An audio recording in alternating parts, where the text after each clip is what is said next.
That's not good. So let's just, we'll say the serenity prayer first if you want to join me. God, grant me the serenity to accept things I cannot change, courage to change the things I can, and the wisdom to know the difference. I got to get a couple things out of the way right away. This is not as Billy sees it, for certain. And the best advice I ever received about the traditions is if it can't be backed up in AA conference-approved literature, don't believe it. So if I should say something tonight that's not backed up by conference-approved literature, then raise your hand and call me on it. That's just the way that goes.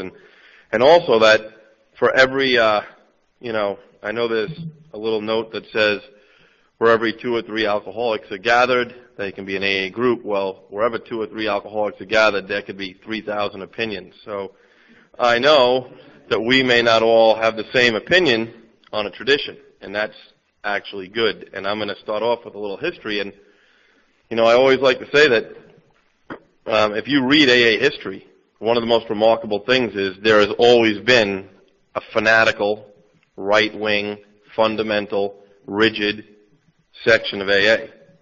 And there has always been a far left, no rules, all suggestions, left. It's always been there. And if you appreciate Alcoholics Anonymous, those two sides have kept us middle of the road for a long, long time. And I personally believe that without either, we probably would not have survived to today. We kind of keep each other in check. I want to start off by, I don't know who here is sober, a long time, a short time, but I want to recommend a couple of books. AA Comes of Age, without a doubt. The 12 and 12, Pass It On, Dr. Bob and the Good Old Timers. The big book, pamphlets, I have noted especially the AA group and Problems Other Than Alcohol. Those two to me seem to hit dead on the traditions. And Language of the Heart, which is filled with Bill W.'s writings. And inside those letters, you'll see a lot of references to the traditions. I said before, I was with a couple of people, and I've said it on the way in, that I'd encourage questions, but probably more next week when it's not Game 7 of the World Series. You know what I mean? But we'll deal with that when we get there. I also want to get off my AA conference-approved mantle for a second and say that although inside an AA meeting, I'll gladly read the daily reflections, and I would decline to read the 24-hour day book because I've just been raised to only read conference-approved literature in an AA meeting. On my table at home or in my personal reading collection, I have done what the 12 and 12 says to do, which is libraries are filled with certain things about spiritual programs. And there's a book called Not God. It's not written for AA, but it is one of, if you talk to any archivist in Alcoholics Anonymous, one of the greatest biographies or histories of Alcoholics Anonymous as a movement. And so I would totally recommend that book if you're really trying to get in Bill Wilson's mindset during, back then. And I also want to say that we have our Dr. Bob people and we have our Bill W. people. I mean, that's just the way it is in AA. And, a lot of people joke around. If it was all up to Bill, there'd be hospitals and detoxes named AA hospitals. And if it was up to Bob, there'd still only be one group in Akron. So even those two be as diametrically different as they were, really came. I mean, I hear a lot of people say, well, the steps originated in Akron, and that's where, the Oxford group was, but the bottom line is they were still using, the New Testament Bible in those meetings for a couple of years. Say about Bill what you want to say, but it was through those two, hashing this stuff out that things like that, went away. And so I'm going to take a little time. I want to pass on a little history about when the traditions came, why they came, and how they've stayed here to date. In a 1941 Grapevine article, Bill Wilson's quote is this: "Our next greatest undertaking, the problem of living and working together." That's what he says. That they've already found the answer to alcoholism, the spiritual malady. They've already found a program of recovery that they detailed in the book Alcoholics Anonymous, and it works. But now, there's lots of people coming into AA. And if you've been in the kind of meetings I'm in, we don't always get along with each other. We tend to have a lot of different opinions on how things should go. So imagine that we've always been in AA, all of us in this room, with the traditions. Imagine being part of that group without the traditions. There was a little anarchy going on, and the General Service Office in New York was flooded with letters, phone calls. He next writes, "Since personal calamity holds us in bondage no more, our most challenging concern has become to preserve the future of AA for those to come. How to preserve us among us AA is such a beautiful unity that neither weakness of persons nor the strain of strife in these troubled times can harm our common cause. We know that AA must continue to live. Else, save few exceptions, we and our brother alcoholics throughout the world will surely resume the hopeless journey of oblivion." So in 1941, Bill was already looking into the future. AA was barely 6 years old, and he knew that there was some trouble on the horizon. And he says, fundamentally, we have two main problems: our relations with each other and the outside world. And if you look at the 12 traditions, they basically deal with us working with each other and how do we survive in the real world. And I always have said that I love the first name the traditions had. It wasn't the 12 traditions. The original name was An Alcoholics Anonymous Tradition of Relations, 12 Points to Assure Our Future. That's the way it originally appeared in the grapevine. 12 points to assure our future. I mean, Bill was convinced that our future, without a little suggestive help, was going to have some hard times. And I don't want to take a lot of time talking about the Washingtonians or the Oxford group, but I will say quickly that if you want to take your own time and study both of those groups, I like to call AA's 12 traditions the 12 biggest mistakes AA ever made in its early years. To me, it sums it all up, because I encourage anyone here, whether you believe anything I say here tonight or agree with it, read AA Comes of Age, and for every tradition you see on a wall in your meeting, you will be able to find somewhere in the first 15 years of AA's history where we didn't do what that tradition says. The book is filled with those examples. And so I encourage people all the time, if you want to know why we don't have an opinion on an outside issue, read AA Comes of Age. If you want to know why we should be anonymous, read AA Comes of Age. If you want to know why we should stick to our primary purpose, read AA Comes of Age. Read Dr. Bob and the Good Old Timers.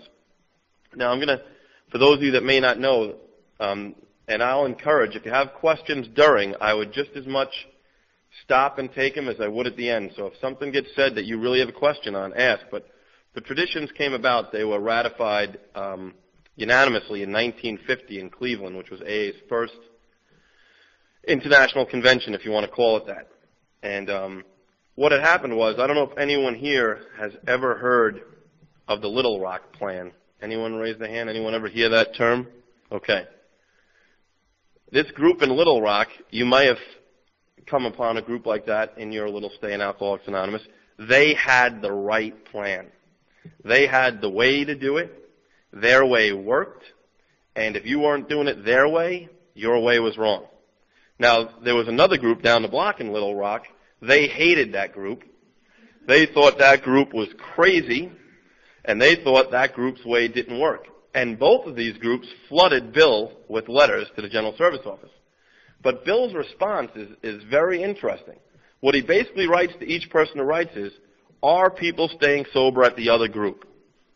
And if they are, leave them alone. I mean, that's Bill's response. I mean, Bill had lots of faults, and we could do a workshop on that for days. But you can't fault them for not being a visionary. You can't fault them for not being able to look ahead into AA's future and know that we were going to have some problems coming down the way. So in 1950, the 12 traditions get ratified or passed, or however you want to call it, unanimously with 5,000 people in a room. In 1955, Bill and Bob Bob had passed away, but they turn over the future of AA to the General Service Conference of Alcoholics Anonymous, which Bill calls the permanent successors to the founders of Alcoholics Anonymous. Now, one thing I've always found interesting about the traditions, and Bill was a salesman, we all know that, is the word traditions. They were brand new. They weren't traditional. They weren't traditions. It wasn't like lifelong traditions. But Bill knew that that word would have some depth and weight. He knew that that word would really make people take a hard look at it. and I never really thought about it until someone pointed it out to me. Now, I'm sure a lot of people here know that in 1941, there was a magazine called the Saturday Evening Post, and there was an article written by Jack Alexander. And what a lot of people don't know about that is that Jack Alexander was an investigative reporter. He didn't come to Alcoholics Anonymous to write a letter or write an article about how great AA was. That wasn't his intended purpose. He was an investigative reporter who talked about shams on the public, who talked about cults, who talked about groups that took advantage of people. So Jack Alexander started out to write that article to expose AA as a fraud. And what happened is his contact with regular members of Alcoholics Anonymous and regular AA groups, he found out this wasn't the case. They didn't want anything from anybody. It didn't cost anything, and that these people were only doing it to stay sober. Except for maybe the explosion of the 50s, the 70s of people, after that Saturday Evening Post article, people came into AA in numbers like they had never seen before, ever. And this is a quote out of the grapevine that somebody wrote, and it said, "There had always been an ominous foreshadow of the problems, mushrooming groups, exploitation of AA's name, panhandlers, and romancing. As the Saturday Evening Post crop of alcoholics tried to form themselves into hundreds of new groups, the specters of disunity and collapse grew to frightening proportions." Now, what's funny is if you read a couple of grapevine articles in the 60s, written by old-timers who hated flower children, it's like the same response. I mean, the people who came in after the Saturday Evening Post, if you read 1960 grapevine articles, you'll see the same thing. In fact, there's one where Bill got a letter from someone saying that the flower children were going to kill AA. And if you're ever at an AA office or at a convention, there's two grapevines, the memorial issues of when Bill and Bob died, and you can buy them together. They come in a white envelope. And you'll read Bill's interaction in 1968 with a young girl who at that time, she was on the International Conference of Young People in AA Committee, and he describes looking at a bunch of these young kids coming into the General Service Office, and he says, "I couldn't believe my eyes. They had love beads on, mini skirts. They didn't look anything like the people who worked in the office." But he went out to lunch with them, and he found out what they were about. And Bill makes a very interesting quote that a lot of people want to say never existed, but he says it. Although they were alcoholic, and although they used drugs too, they were some of the finest AAs I ever met. That's what he said. And he says, he writes back to that person who complained about the flower children and says, "This is not the first time this has happened. Communists, anti-communists, prohibitionists, everybody has tried to invade AA, and what's happened is the people who really need it stay, and the people who came here for the wrong reason leave." And, I love Bill's quote when he says, "The great question in the early days was this: would we blow up or would we stay together?" And then at the convention, in AA Comes of Age, there's a couple of quotes of regular John and Jane AA. It's not Dr. Bob. It's not Bill W. It's not somebody who was really intrinsically important. They took a couple of quotes from people who were just regular AA members and were at that first conference where the traditions were ratified. And there's a couple of great quotes in AA Comes of Age where they say, "I calmed down when it was made clear that all this old-time grief and uproar had actually been very good for us, and that without this experience, AA's 12 traditions could have never been written." And then another person that they talked to there said, "For the first time I saw AA's anonymity for what it really is. It isn't just something to save us from alcoholic shame and stigma. Its deeper purpose is actually to keep those fool egos of ours from running hog wild after money and public fame at AA's expense. It really means personal and group sacrifice for the benefit of all of AA." And then my favorite quote of all quotes in AA Comes of Age: "Ours is not the usual success story. Rather, it is the story of how, under God's grace and unsuspected strength, has risen out of the greatest weakness, of how under threats of disunity and collapse, worldwide unity and brotherhood have been forged." That's why I encourage people to read those books, because the problems we have in AA today, I challenge anyone to pick up any AA literature, especially the ones that go back in time. You will see that the problem is not new. It's already been dealt with or dealt with over years. And, when you go into tradition one, and I'm going to talk about the long form of the traditions. And I know that sometimes people don't like that, but that's how I learned them. I was not taught the traditions in the short form. And I appreciate the short form, but I know they're the short form. I know what the long form of the traditions are. And tradition one, which talks about overall unity. And if you have your book and you want to look at it, the long form is in the back of both the big book and the 12 and 12. But what I find the most interesting there, and I don't want to insult if anyone's from a group that has certain rules, I'll get to that tradition about each group can be autonomous. But to me, there is perhaps, lots of different people come into AA. I don't know here who's been to AA meetings out of state, in the city, out of the country.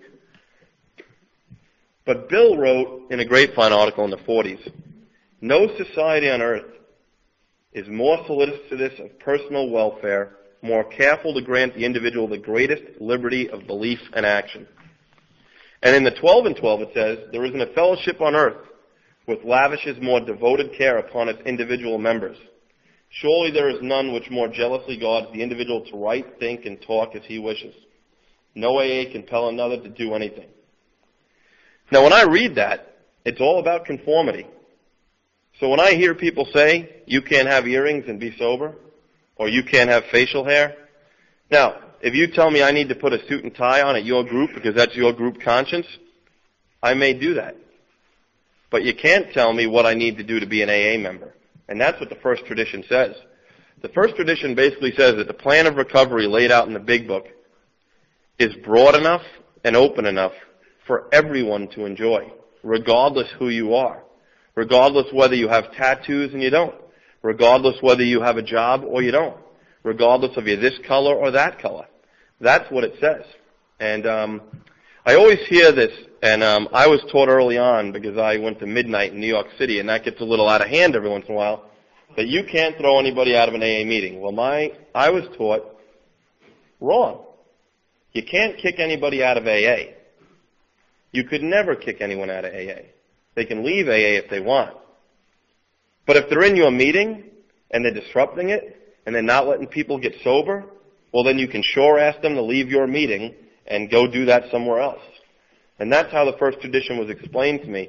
But I do get a little worried, especially because I used to maybe be a little bit very rigid on certain things, that who am I to tell anyone how they have to dress, how they have to look, how they have to behave, whether they listen to this music or that music, whether they have a piercing in their nose or they don't, whether they can be an AA member. And to me, that's the greatest thing about the Big Book, is it was written so many years ago, but yet it's so open and inviting, even in today's society, to everyone to join up and to take advantage of the recovery program that we have. There's a story, some people read it in the traditions, about the gentleman with another addiction that enters an AA meeting, and he says, I believe you'll see it in Tradition 3, so I'm jumping ahead a little bit, but it's to do with unity too. But the story goes that he said to the group, I'm not sure if you want me, because I suffer from an addiction that has a public stigma even worse than alcoholism. Now, I'm going to give a little history lesson here that I was given years ago. They're not talking about drug addiction. That person was a cross-dressing transvestite. That's the story. That's the history. If you talk to anyone who's very involved in archives, they know. At that time, he considered the fact that he was gay more troubling than he was an alcoholic. And the answer, of what would the master do is, it doesn't matter. If you're an alcoholic, you have a home here. You have a chair next to me. If I don't like who's sitting next to me, that's my problem. You have every right to be in our meeting. I hate to say my meeting because that's such a bad choice of words, because it should never be my meeting. It should always be our meeting. And when you go to Tradition 2, and I know I could get into some trouble here, But I wholeheartedly feel the 12 and 12 and AA history is clear. If your group doesn't have a group conscience, then you have a bunch of people running a group who aren't interested in what the other members have to say. And that's just not the AA way. And I could debate that for hours in a parking lot, and I have. And I can respect their right. But I know that it doesn't say anywhere in AA literature, you can choose 4 people, and for the next 10 years, they will make all the decisions for your group. I've asked people to find that for me. Where is it in these books?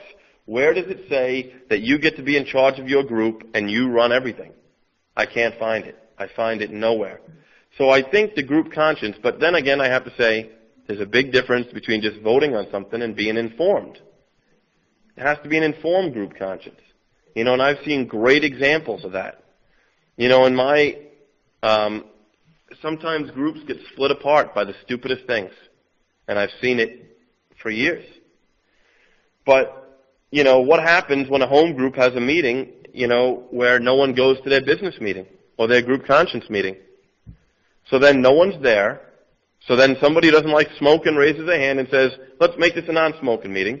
They vote to make it a non-smoking meeting. At the start of the next regular meeting, they say, oh, by the way, this is a non-smoking meeting. And then everyone says, when did that happen? And then at the next business meeting, all the smokers show up. They decide they're going to make a motion that it's a non-smoking meeting, or decaf coffee, or tea, or I've seen it about the most bizarre things. But the bottom line is, informed means informed. I've seen some very good examples that I've stolen from of how to get by this. Like, if you're going to make an important change of your group's procedure, announce it in the secretary's meeting during your group. At the business meeting tonight, we're going to discuss the following topics. If they want to be there, they can be there. If they're not there, I don't want to go so far as to say they don't care and give my opinion, but they had a chance to show up. And if you don't take advantage of your chance to show up, can we be responsible for people who don't show up? I mean, we're an organization where if the coffee person doesn't show up, someone else makes coffee. If you don't have a copy of how it works with you, we try to, I've seen meetings where someone reads it out loud and knows it by heart. We are not people who just because one person doesn't show up, stop trying to keep our fellowship moving and don't stay sober. So, the who votes question, that's always a very interesting topic for any group. So I don't want to give Billy's opinion. I can tell you what I've been taught. I should only be voting in one group in one place at one time. That I shouldn't be voting in multiple groups. That I should have one home group. That's what I've been taught. There's a place by my office where I go to lunchtime meetings sometimes. I don't go to the business meetings there.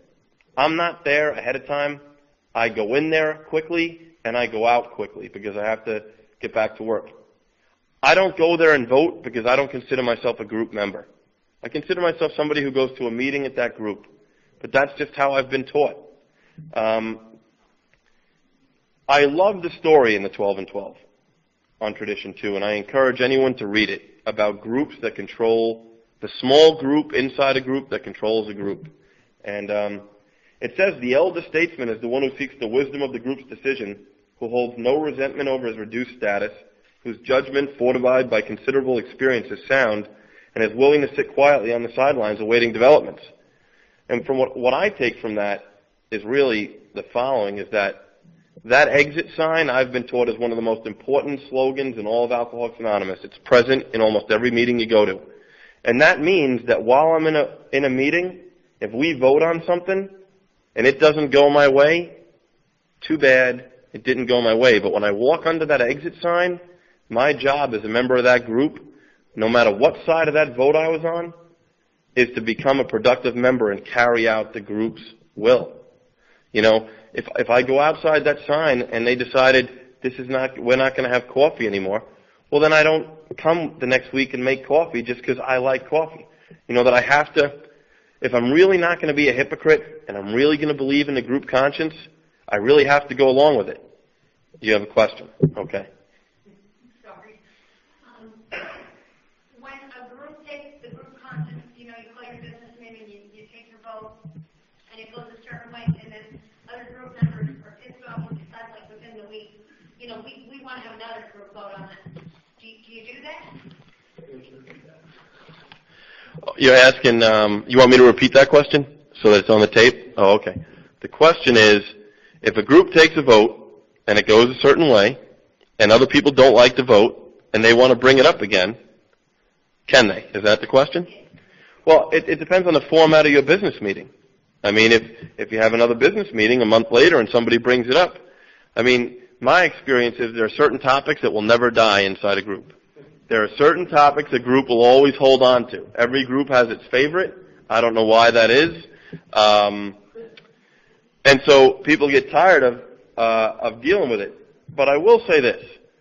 I sometimes think, I'm not a big fan of restricting people, but I've seen groups who say, once that's been voted on, it doesn't come back up for 3 months. I've seen groups, but they vote on that.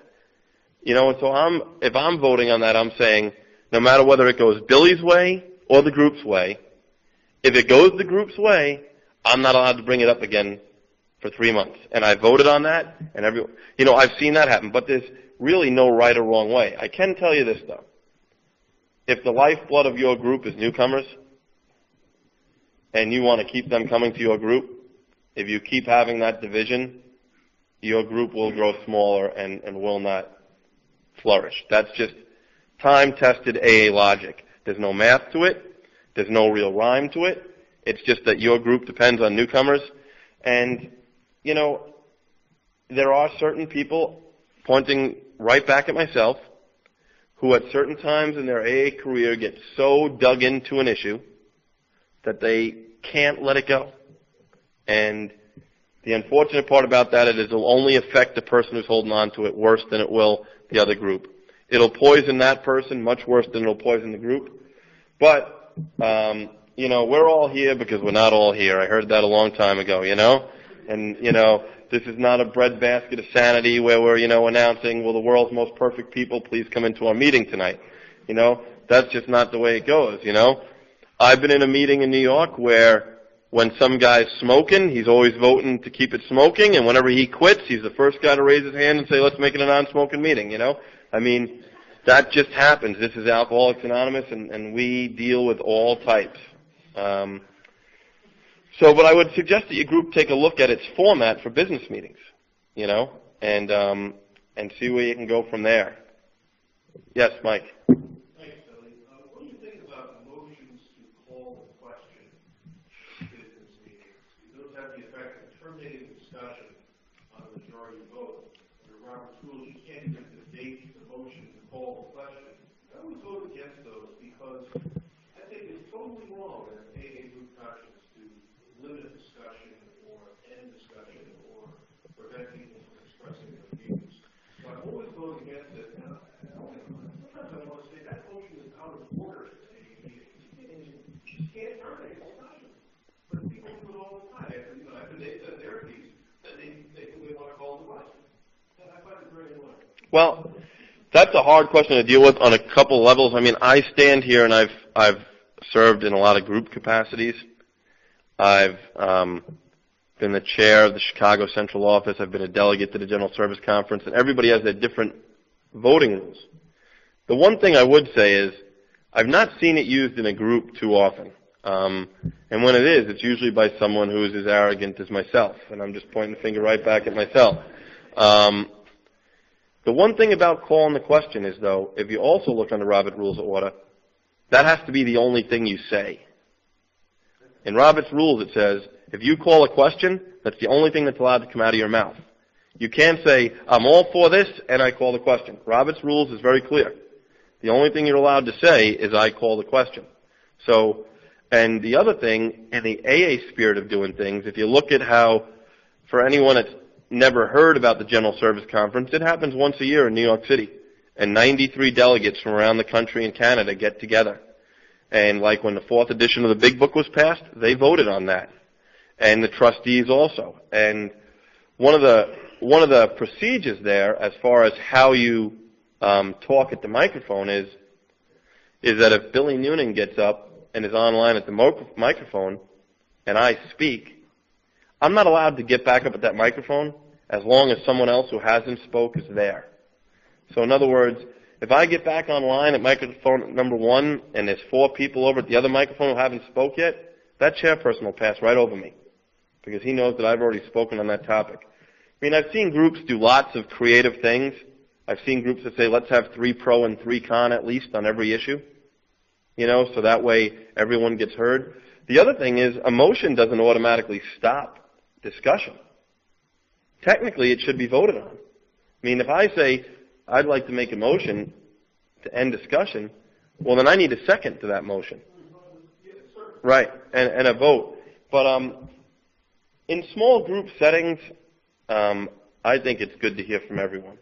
I don't think it needs to be that official where you need to go that. And maybe you're in a big enough group where you do. But I'll tell you what, if you're not hearing 3 pro and 3 con, you're probably not taking advantage of listening to everyone in the room. Yes? What exactly is the steering committee and how does that come about? Wow, that's a great question. What exactly is the steering committee for the tape, and how did it come about? So the people on the tape hear it. Okay, if you go, I mentioned in the beginning a long line of books that I refer to. And one of them I mentioned is the pamphlets, and I said the AA group is one of the ones that I like. A steering committee in the AA group pamphlet, they show different types of style of leadership. A steering committee, though, is supposed to still be elected. So let's just say, I'll give an example. You have a group conscience meeting every month, which is all your members of your group, and you vote on it. But your group also has a steering committee. Maybe it's the chair, the co-chair, the secretary, and the treasurer. And really, that steering committee's job is just to keep the group running in between meetings. If you read AA literature, a steering committee should never make fundamental decisions for the whole group. It's almost like the board of directors or the board of trustees in New York. Their job is to keep AA running during conferences, between conferences. So I hear this steering committee thing all the time. My question to anyone about a steering committee is, are they elected or are they self-appointed by each other? If your group decides we're going to elect 5 persons this year to the steering committee and we're going to empower that group to make all the decisions, well, that's what you've done. You have 5 people who've been elected by you, and you've said, we want you to do all our work. If you have a steering committee, which I've ran into, which is self-appointed and maybe passed down from sponsor to sponsee, and maybe it's only one group or clique inside the meeting that's ever on that steering committee, I would suggest you take a hard look at AA literature and see how that steering committee is created. Could I ask, are you referring to steering committees that are self-appointed or elected? I think it was more of a self-appointed one. Right, and like I said before about finding me something in AA literature, I would challenge anyone to find me any page in any AA conference-approved material that talks about self-appointed anything. Steering committee is just a committee elected by a group. If it is self-appointed, it does not, I'll safely say from the podium, it can't be found in AA literature. Does that group have the right to do it? Yes. Do people in that group have a right to maybe try to change it? Absolutely. Any other questions on that topic there? That brought up some topics. I didn't even get to Tradition 3, which always sets the room on fire. I want to say one last thing on Tradition 2. Just a little AA trivia for those of you who know that we're not all well. There's the long form of traditions and the short form. And only in AA could the short form of Tradition 2 be longer than the long form. Take a good look at it. Only we are capable of doing something like that. Only we could take something that's short and make it longer for the short form. Tradition 3 is without a doubt the most heavily debated tradition in all of Alcoholics Anonymous. I don't care if you're in California, New York, Texas, Antarctica, England, Russia. It is completely what rips apart some groups, what rips apart some areas. It is, unfortunately, it's talked about in some old AA literature of the schism that could one day affect AA, is what really does Tradition 3 say? And I'm really going to, Tradition 3, I just want to go to something that was written a long time ago by someone a lot smarter than me. In my opinion, and this is just my experience, the short form of Tradition 3 has caused us more problems than we could have ever asked for. Because the short form of Tradition 3 says the only requirement for membership is a desire to stop drinking. Now, if you look up the word desire, when that was written, like most people who do big book studies do, they go with the Webster's Dictionary definition during the 1930s when that book was written. If you look up desire way back when, it will tell you a soulful longing. Not just I didn't want to drink today. And if you go to the long form of Tradition 3, it says our membership ought to include all those who suffer from alcoholism. And if you read the paragraphs about Tradition 3 in the 12 and 12 or in Grapevine articles, it really does not talk a lot about drugs and alcohol. What it more talks about is no matter who you are in society, you have a place here. That's where the story about the transvestite who came into that meeting who said he had a stigma worse than alcoholism came in Tradition 3.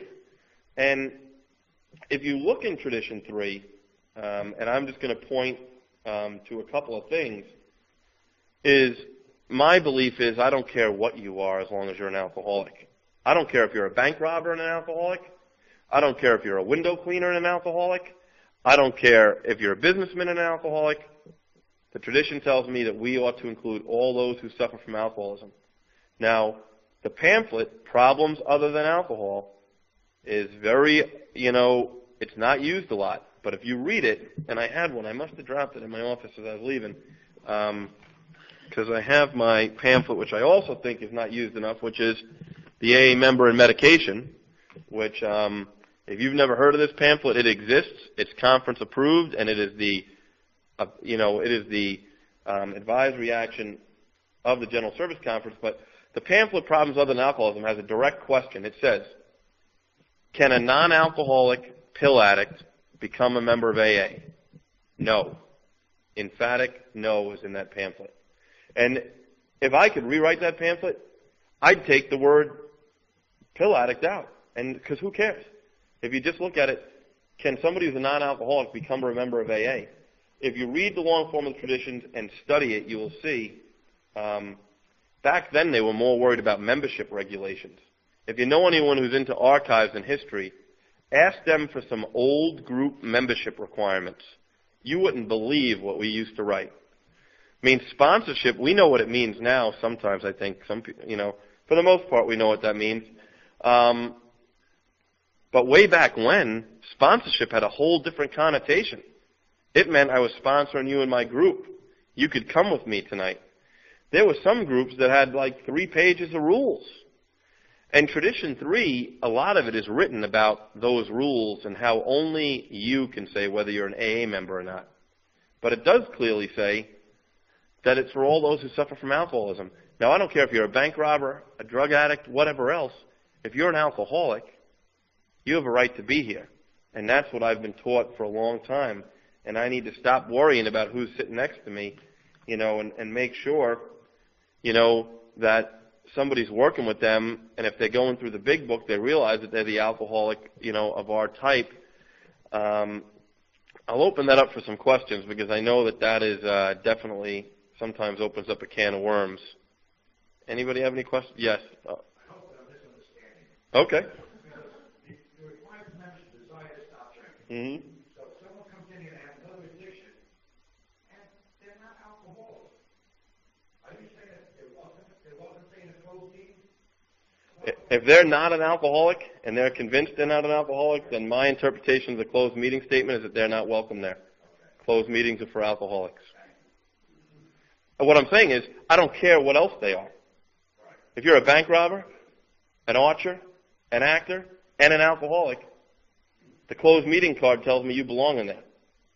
It doesn't say that if I'm a drug addict, and today I'm just not going to drink, but I'm not an alcoholic. To me, when I read, it doesn't say that, but to other people it might. There was a question behind you. My question is that the those that were alcoholics and addicts, that AA membership and against the tradition? Oof. You're hitting me hard with that question. Who armed you for tonight? Huh? I sent someone an email today because someone told me to expect a question. I said, thanks, it's always good to know where the snipers are because you can be ready, you know? I'm going to tell you my experience with that. The best single piece of literature that I've read on that question was written by a Narcotics Anonymous trustee. And I have it somewhere, and if you give me your email address, I could get it to you. And I was fascinated by what this gentleman wrote, because we're always considered the rigid fellowship, you know, and if you go to an NA meeting, especially I could tell you in New York City, they will read their statement of clarity, where they will tell you, do not use the term sober, use the term clean, only describe yourself as an addict. Here's what I've heard about that statement, is that a lot of people today in Alcoholics Anonymous, if you look at the membership surveys, when they still did ask the question if you had a problem with something else, that's been going up since AA existed. We can't get away from that. That's a fact of life.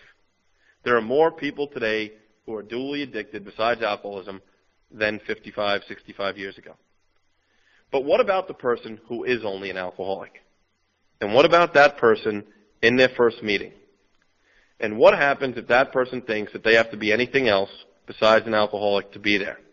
That's the person I've been told to watch out for. That all I need to say is I'm an alcoholic. Now, I'm not going to stand here and say it's a traditions violation if you say you're an alcoholic and an addict. I would say, why do you say that? Or how come? That's like saying I'm an alcoholic and a gambler, I'm an alcoholic and this. I mean, the requirement to be here is to be an alcoholic. And I would hope that if someone comes in who only has a problem with alcohol, that they would not think that they need anything else to get the message of recovery that we have here. So, what this NA trustee was writing is, he was telling his fellowship that if you're also an alcoholic, he would encourage you to only call yourself by that while you're in AA meetings, and have the same respect for that fellowship as he wishes people would have for his. And I just found that very interesting, that the best piece of literature I ever read on that is from an NA trustee.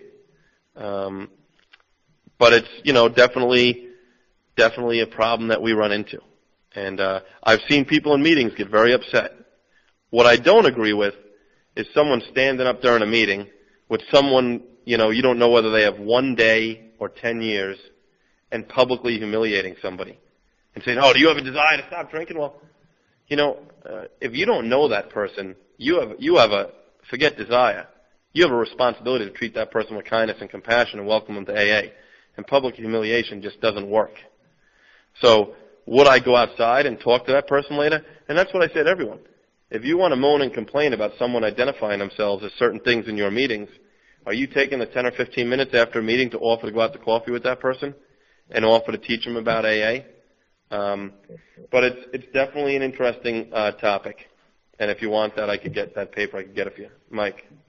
My own group, the Chester group, and we had a member one time who handled that issue. I thought beautifully. He took the person who identified themselves as an alcoholic and drug addict aside and just said, why don't you join us and stop trying to get suffering from terminal uniqueness? This is a symptom of the disease, this identification of yourself as an alcoholic and drug addict. But I think technically that's most of the tradition. If they're alcoholic, they're alcoholic. Yeah. The question I had is this. I belong to a sponsorship organization, as you may know, called Liverpool.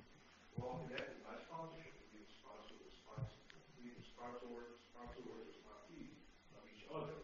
And we meet often, and there are a lot of us.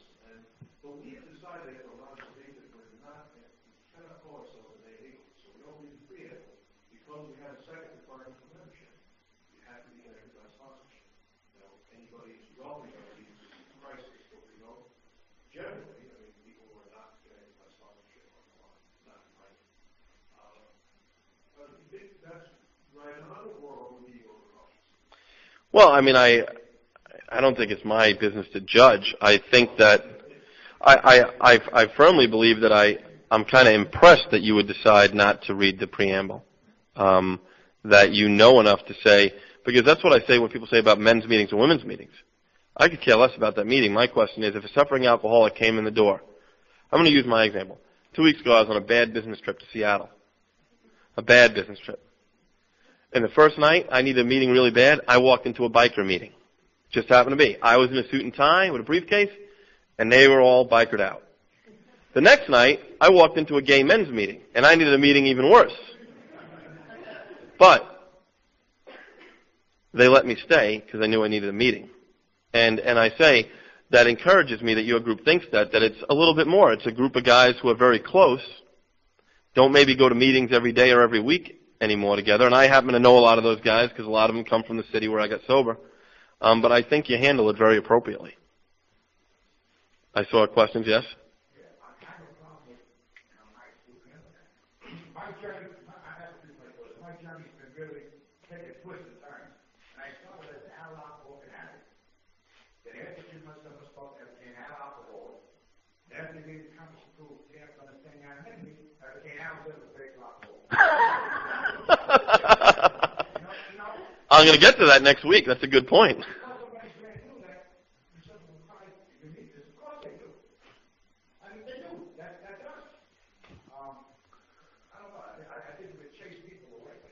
I have a good friend of mine in Chicago who's a very hardline tradition stumper, and I always was impressed by his view of that. He always said, I don't believe a thing anybody in AA tells me for the first year. Why would you get upset? He says, I don't believe a thing they say. They don't know what they are. So I've often thought his levity about that subject that I could learn a lot from it. Question back there?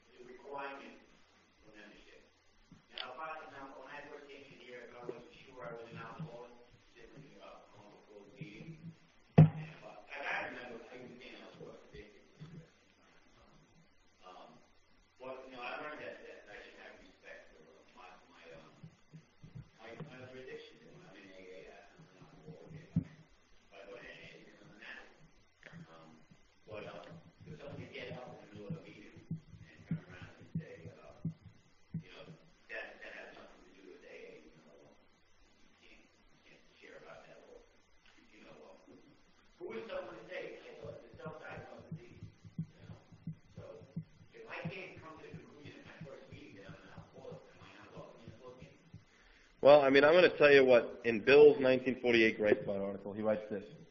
Our membership tradition does contain, however, one vitally important qualification.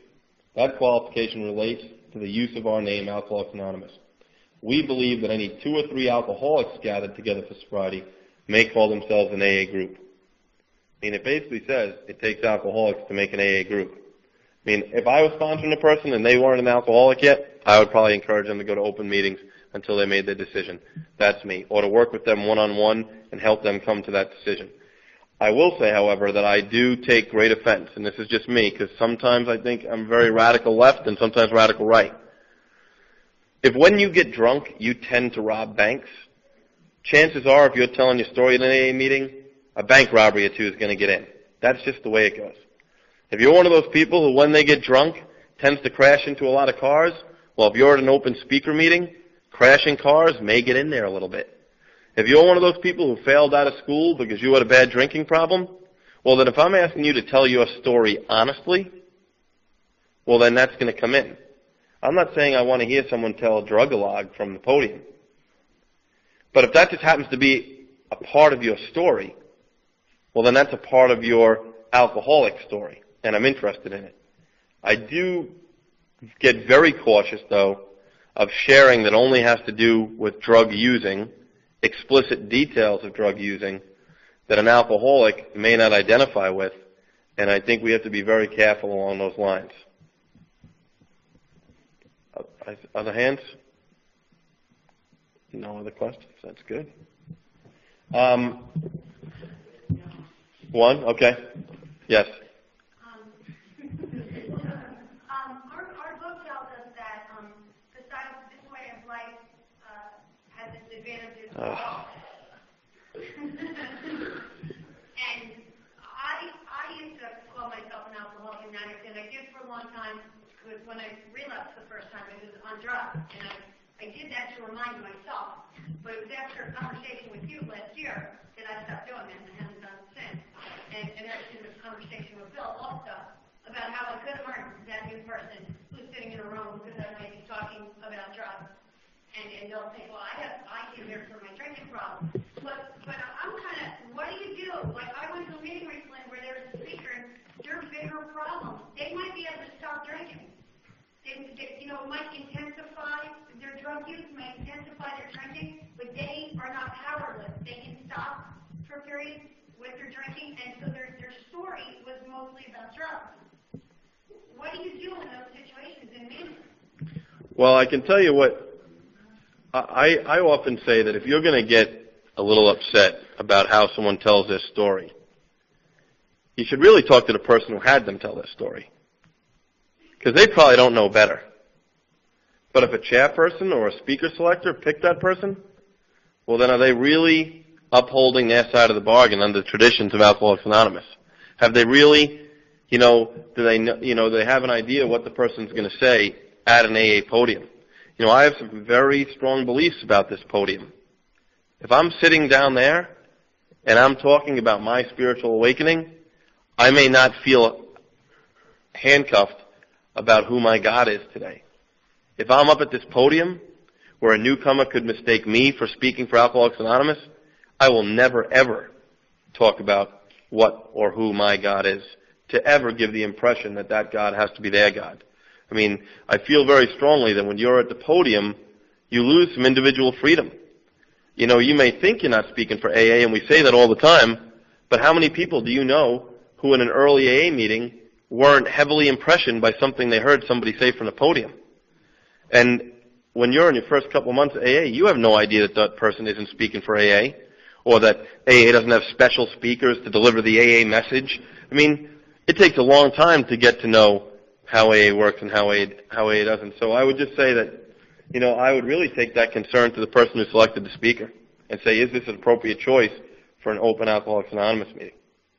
Well, what about that sentence from the book that says besides our way of life has its advantages for all? It does say that, and if you go to the 1968 Grapevine article, when Bill talks about those kids coming up, he says the same thing, but he also says that's why AA has never, ever held on to the steps. I mean, the last time I heard, the 12-step clearinghouse says there's like 183, maybe someone here could help me, but there's like 183 registered 12-step programs in the world. And the one thing AA and Bill has always said is, we don't own the steps. We got them from somewhere else. They were never ours to begin with. So we've lent these steps out to every other group that wants to take advantage of them. So I think our way might have advantages. But, if you also go a couple of pages in that book, it says that you as an alcoholic are uniquely qualified. And somebody who's not an alcoholic is not uniquely qualified to work with another alcoholic. So if you look at all those advantages of the steps, the one thing they all have in common is somebody who has the problem is helping someone else with that problem. And that's how the steps in NA, CA, OA, SA, GA, they all work that way.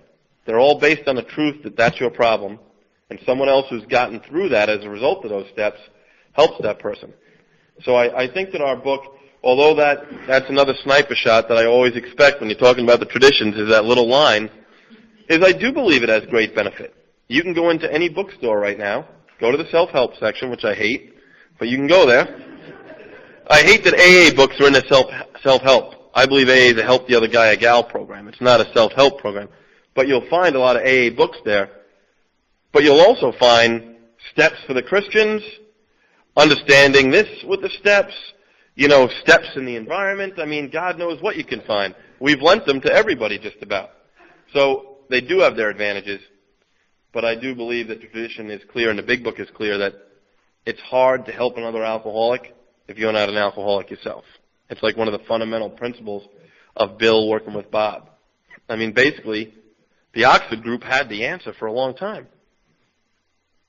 And Dr. Silkworth knew what the problem was for a long time. But no one ever put the two together. Bill, really, that's all he did. Bill and Bob, they took the answer the Oxford group had, the solution, with the problem that Dr. Silkworth knew so well, and put them together. So, I would encourage anyone to share these with anyone. But as far as a closed meeting, they just don't belong. Any other questions before I move on to Tradition 4?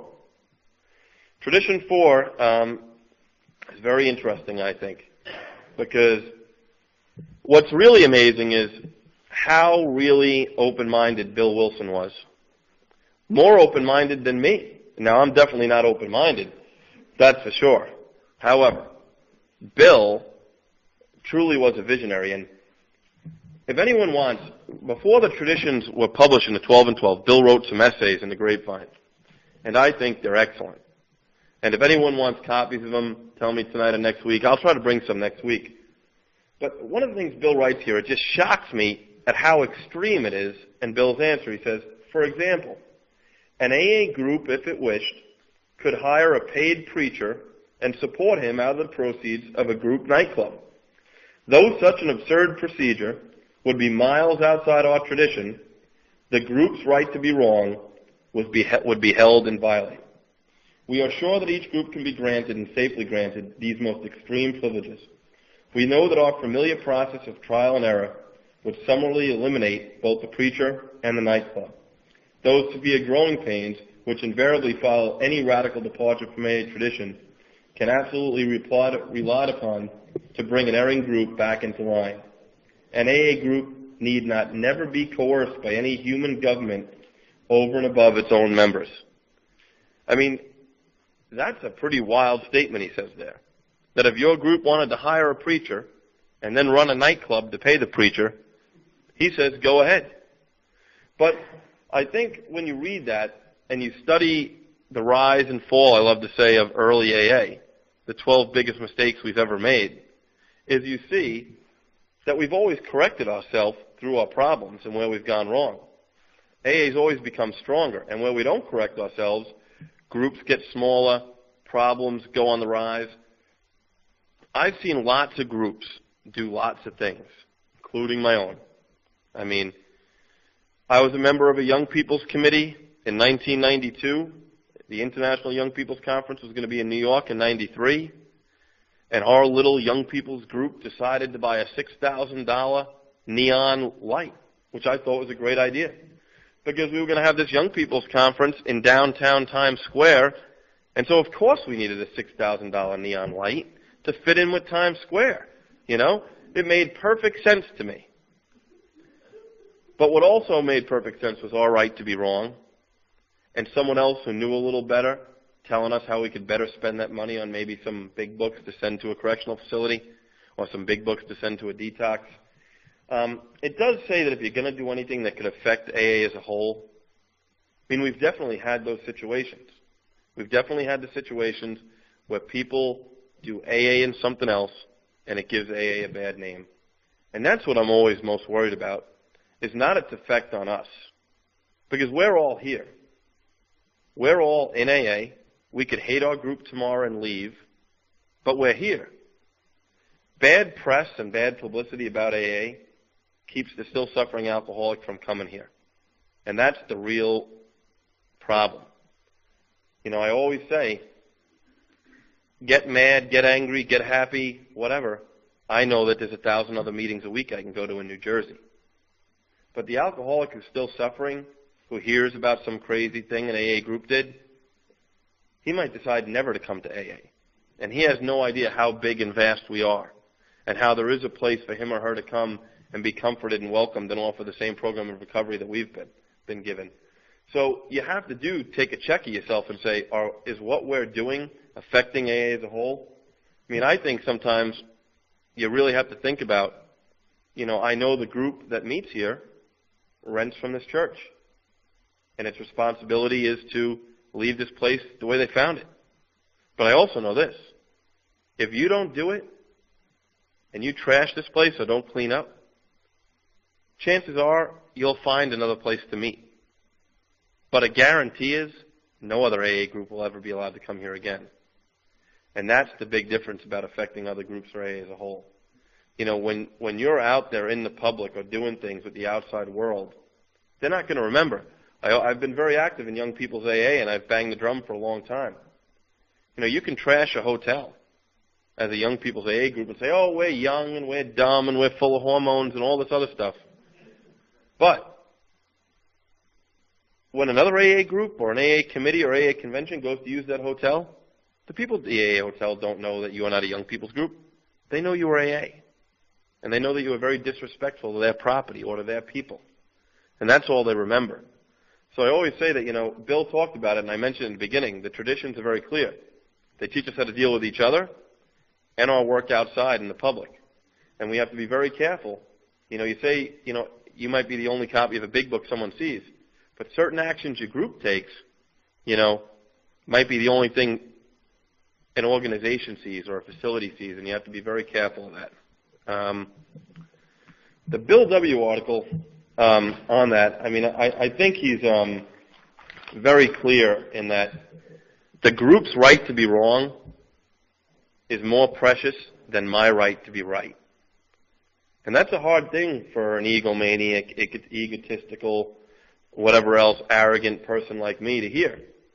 That you're telling me that someone with 30 days who wants to do something completely crazy, that according to this, you treasure their right to be wrong more than my right to tell them that they're wrong?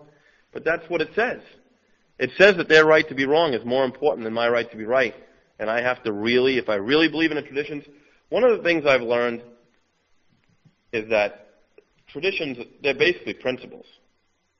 And that if you conduct your group this way, or your AA committee this way, or your area office this way, or your convention committee this way, this is not the easy way. This is not the most efficient, get things done in the nick of time way. It is roadblocking, hard. It's made to not be easy, I think, on purpose. The traditions are made to, when you're operating as an AA entity, to really stop back and think. And I'll talk about it a little more next week, because we always talk about the short form of that tradition of any AA group ought to never have an opinion on an outside issue, but the long form of the tradition says any AA group or AA member. So I have to be very careful about that. So I just like to stress that a lot, that you really have to think about your effect on AA's reputation outside AA. And I'll just go into Tradition 5 quickly. In the 12 and 12, it says, the only thing that matters is that he is an alcoholic who has found a key to sobriety. We shall never be at our best except when we hew only to the primary spiritual aim of AA, that of carrying the message to the alcoholic who still suffers from alcoholism.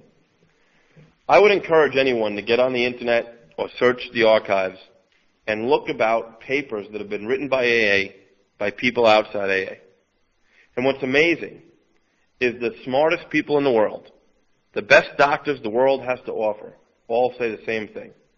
The reason AA has been so successful is it stuck to its primary purpose. It didn't try to fix everything. It stuck to dealing with alcoholism. And that's not us saying that. That's the smartest people the world has to offer.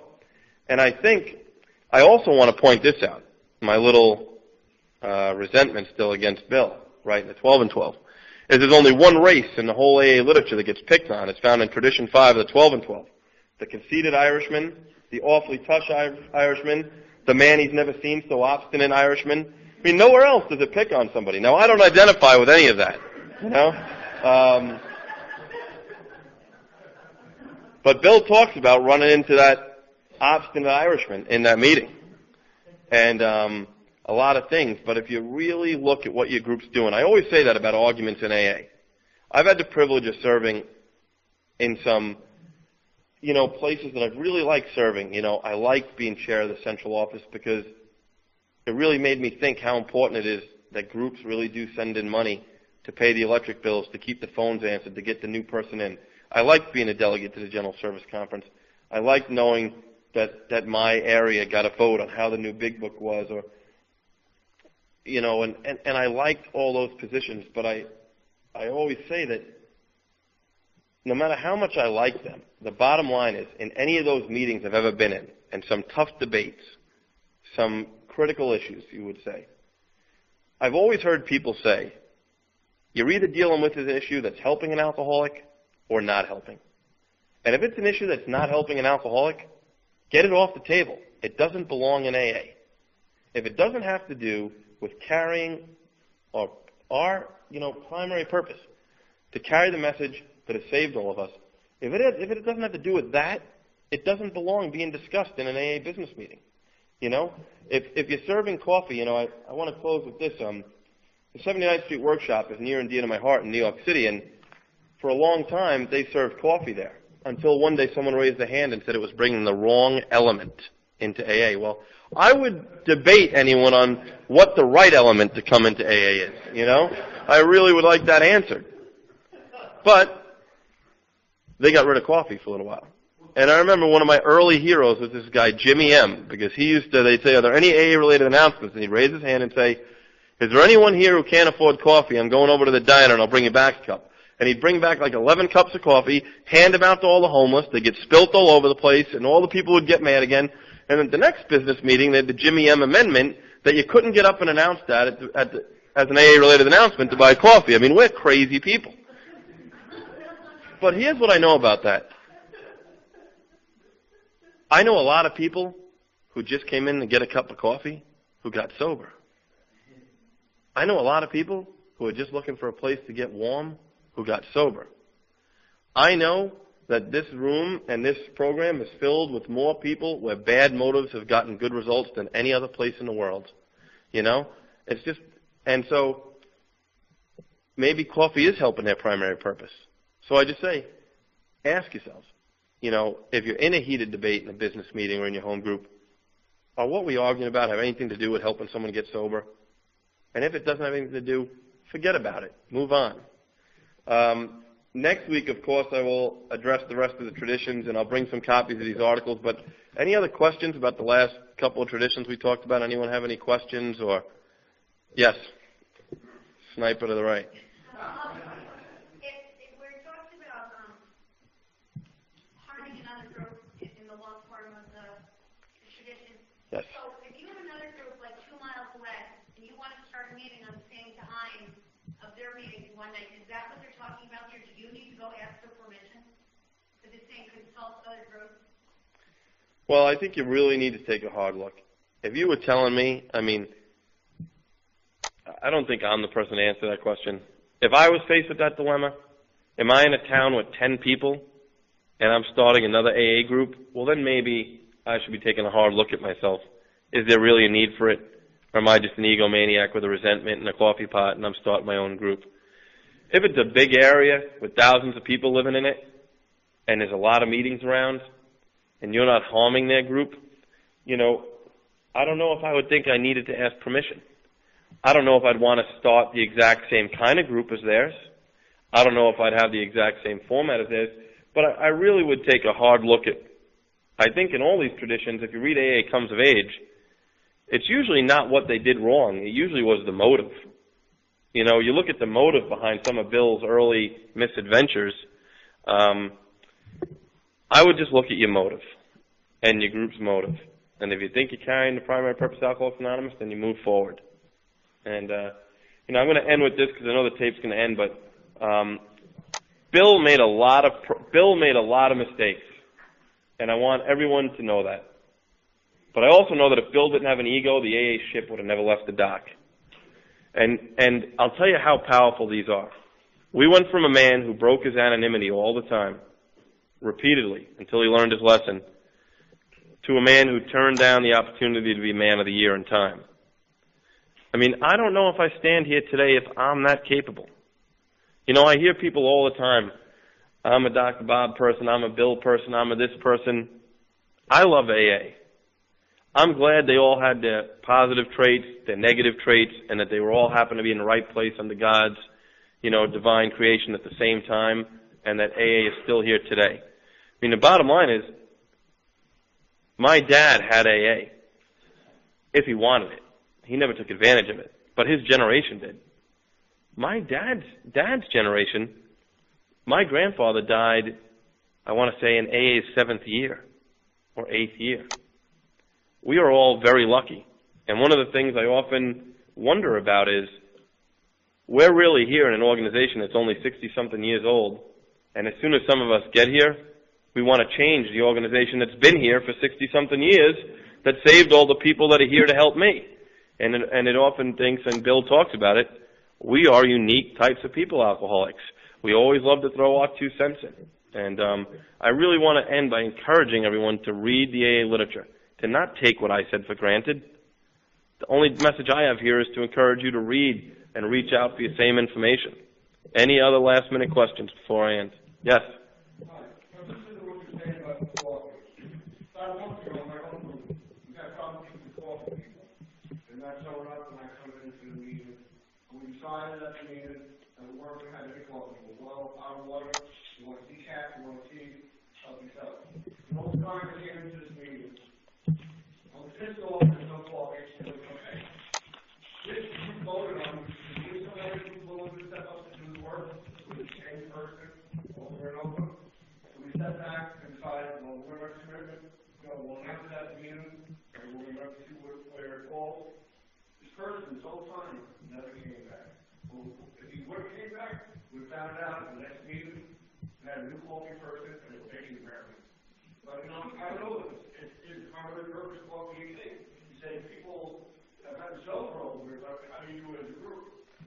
Well, I would also tell an old-timer, stop baking and start brewing coffee, I mean, anyone like that. You want to, there's a great little thing in AA, sometimes you see in newsletters, it's called, I think it says, someone left the group today, and it's they call it that guy or that person, and they say, that person who always made the coffee, that guy who always took the commitment, he passed away today. And it goes on to write like 3 paragraphs. How are you going to survive without that guy, or that girl? And I always take that to heart that, this is about commitment. And I'm a big believer. I've depended on cookies at a time in my life in AA meetings. Kept me coming for sure.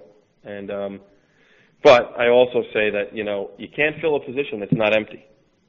And that's the one thing about that steering committee question that I meant to get back to is, if you have someone who doesn't, let's just say you can't get a new GSR. Well, if your old GSR stays GSR, there's no hole. The only way you can have a hole is by making it empty. And then when it's empty, then someone has to step up to the plate and take a commitment. But if the same people hold on to the same commitment, I was a coffee maker. I didn't like giving up that commitment. I thought I laid out the Oreos perfectly. I thought I bought the right Nutter Butters. I liked picking the cookies every week. And I didn't like that the person who took it after me looked like they did just as good a job. That's the problem in AA. I think sometimes a person like me doesn't want to leave a job because I'm scared that someone's going to do it better. But that's just a part of growing up. Yes? Yeah, I'm going to fill a bus because you're going home to watch the game. You think, I got to ride for an hour. I'm only kidding. My question can wait until next week. All right. Any other questions? Any other questions tonight? Oh, we